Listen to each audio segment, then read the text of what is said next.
प्रधानमंत्री नरेंद्र मोदी आज रहेंगे 2 राज्यों के दौरे पर। यूपी के अलीगढ़ और मुरादाबाद में करेंगे रैली। जम्मू कश्मीर के कठुआ में भी चुनावी रैली को करेंगे संबोधित।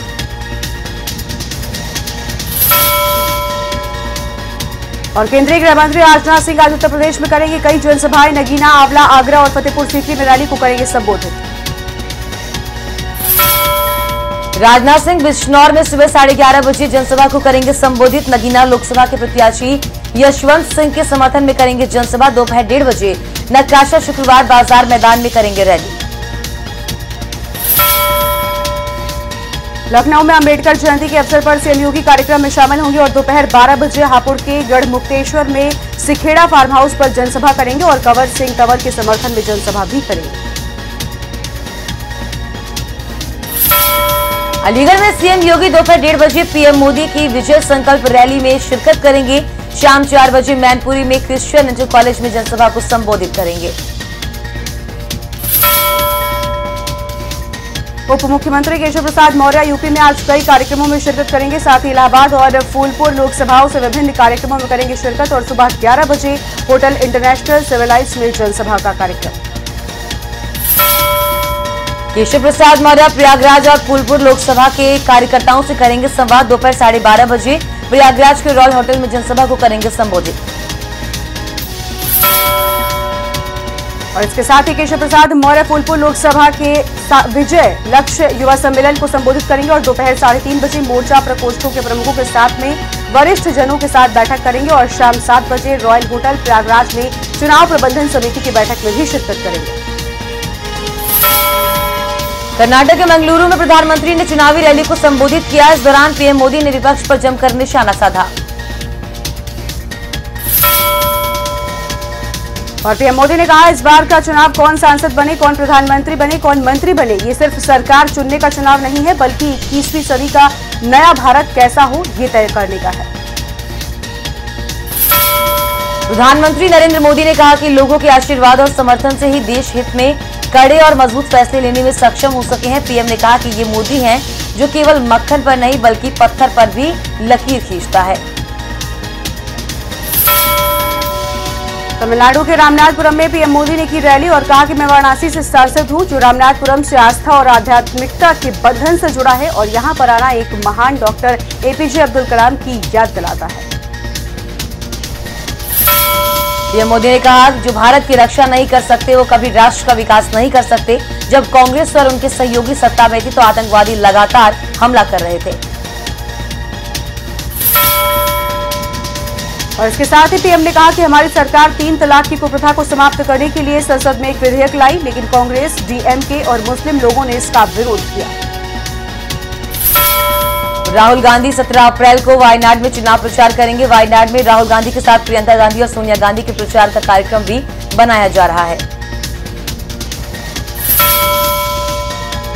कांग्रेस ने जारी की लोकसभा सीटों पर अपनी सूची और कांग्रेस ने हरियाणा की 6 सीटों पर उम्मीदवार उतारे हैं। मध्य प्रदेश की 3 सीटों पर उम्मीदवार उतारे, उत्तर प्रदेश की 9 सीटों पर उम्मीदवार उतारे और साथ ही कांग्रेस अब तक 404 प्रत्याशियों की सूची जारी कर चुकी है। पश्चिम बंगाल की मुख्यमंत्री ममता बनर्जी ने सिलीगुड़ी में एक जनसभा को संबोधित किया। वहां कहा कि मैं आपसे अपील करती हूं कि सीपीएम और कांग्रेस को वोट न दें। मैं कांग्रेस में थी, फिर मैंने तृणमूल कांग्रेस का गठन किया, जिसके बाद राज्य ने विकास देखा है। जलियांवाला बाग हत्याकांड के 100 साल पूरे होने पर उपराष्ट्रपति वेंकैया नायडू ने जलियांवाला बाग स्मारक का दौरा किया और साथ ही उपराष्ट्रपति ने 100 रुपए का स्मारक सिक्का और डाक टिकट भी जारी किया। जलियांवाला बाग स्मारक का उपराष्ट्रपति वेंकैया नायडू ने दौरा भी किया। विजिटर्स बुक में अपना संदेश लिखा।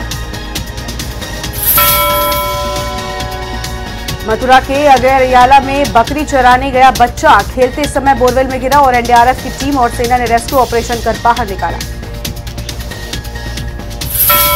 बीजेपी अध्यक्ष अमित शाह कानपुर के दौरे पर रहे। लोकसभा प्रभारी और लोकसभा प्रत्याशियों के साथ बैठक की।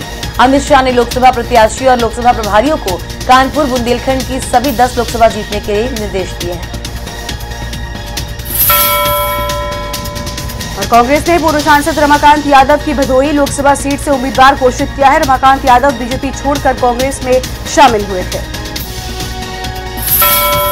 मुरादाबाद में डॉक्टर एसटी हसन ने रात में जुलूस निकालकर उड़ाई आचार संहिता की धज्जियां। बिना अनुमति के हसन जुलूस निकाला। शिकायत के बाद भी चुनाव आयोग ने नहीं की कोई भी कार्रवाई। और कासगंज में मतदान दीपोत्सव जागरूकता कार्यक्रम का आयोजन किया गया। कार्यक्रम का शुभारंभ डीएम और एसपी ने दीप जलाकर किया। दोनों अधिकारियों ने लोगों को मतदान के प्रति जागरूक भी किया। बिजनौर में बीजेपी सांसद भारतेंद्र सिंह ने हिंदी खबर से खास बातचीत की। प्रत्याशी मलूक नागर ने गठबंधन से टिकट खरीदा है। इलेक्शन कमीशन की सौदेबाजी के सबूत दिए। चुनाव आयोग ने अभी तक कोई कार्रवाई नहीं की। इस दौरान भारतेंद्र सिंह ने पीएम मोदी की जमकर तारीफ की और रमाकांत यादव ने कहा कि पीएम मोदी ने कहा था कि जब तक बेघरों को घर नहीं मिल जाता तब तक वो चैन से नहीं बैठेंगे। बांदा में 9 साल पहले हुए हत्याकांड का किया गया खुलासा। पुलिस ने हत्या के आरोपी को किया गिरफ्तार। बच्चे को आपसी रंजिश के चलते उतारा था मौत के घाट। आरोपी ने बच्चे की हत्या के बाद घर में ही किया था दफन। और लखनऊ के मलिहाबाद में चौधरीघाट में युवती के साथ दुष्कर्म। आरोपी युवक वारदात को अंजाम देने के बाद मौके से फरार। पीड़िता की शिकायत पर केस दर्ज कर पुलिस तलाश में जुटी। सीएम योगी आदित्यनाथ ने ट्वीट कर जलियांवाला बाग के शहीदों को दी श्रद्धांजलि। कहा, जलियांवाला बाग कांड अंग्रेजों की क्रूरतम घटना है। स्वाधीनता के यज्ञ में शहीदों ने अपने प्राणों की आहुति दी। भारत के वीर पुत्रों को भावभीनी श्रद्धांजलि। और बदायूं में सपा अध्यक्ष अखिलेश यादव और बसपा सुप्रीमो मायावती ने साझा रैली को संबोधित किया। उनके साथ में राष्ट्रीय लोकदल के अध्यक्ष अजीत सिंह भी मौजूद रहे। बदायूं में बसपा सुप्रीमो मायावती ने बीजेपी पर किया कड़ा हमला। माया ने कहा, बीजेपी ने जनता को ठगा है। बीजेपी जा रही है और गठबंधन आ रहा है। इसके साथ ही मायावती ने कहा कि हमारे अली भी हैं और बजरंग बली भी। हमें बजरंग बली इसलिए चाहिए क्योंकि मेरी जाति दलित है और ये खोज खुद योगी आदित्यनाथ ने की है। मैं योगी की आभारी हूँ। यूपी के देवबंद में धार्मिक आधार पर वोट करने की अपील के मामले में चुनाव आयोग की नोटिस पर मायावती ने जवाब दिया। सूत्रों के मुताबिक मायावती ने अपने बयान पर माफी नहीं मांगी है।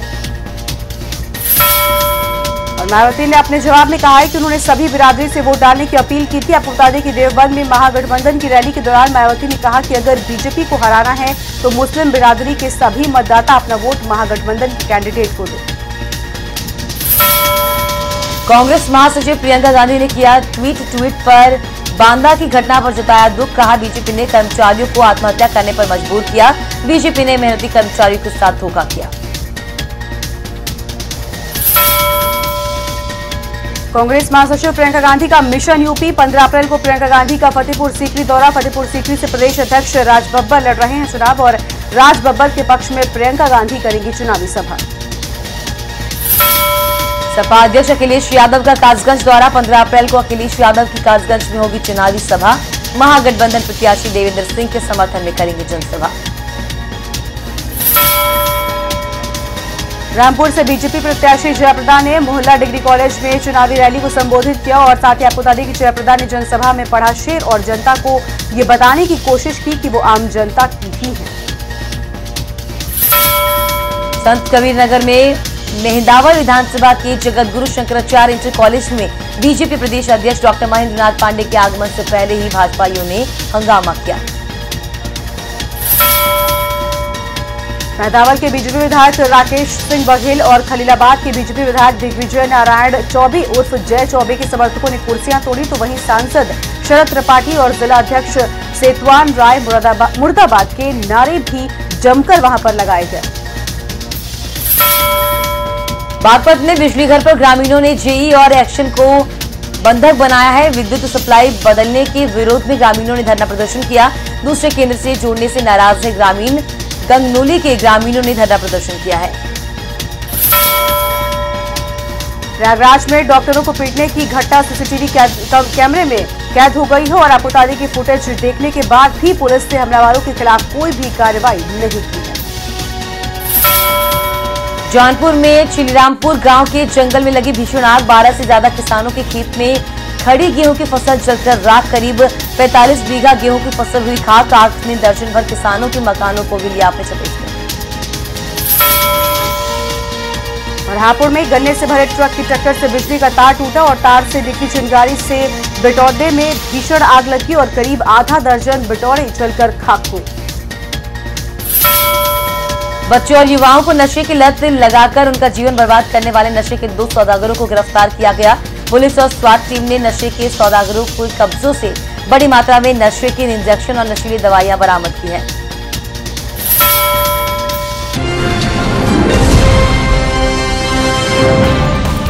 घंटी का बटन दबाइए और हिंदी खबर से जुड़ जाइए।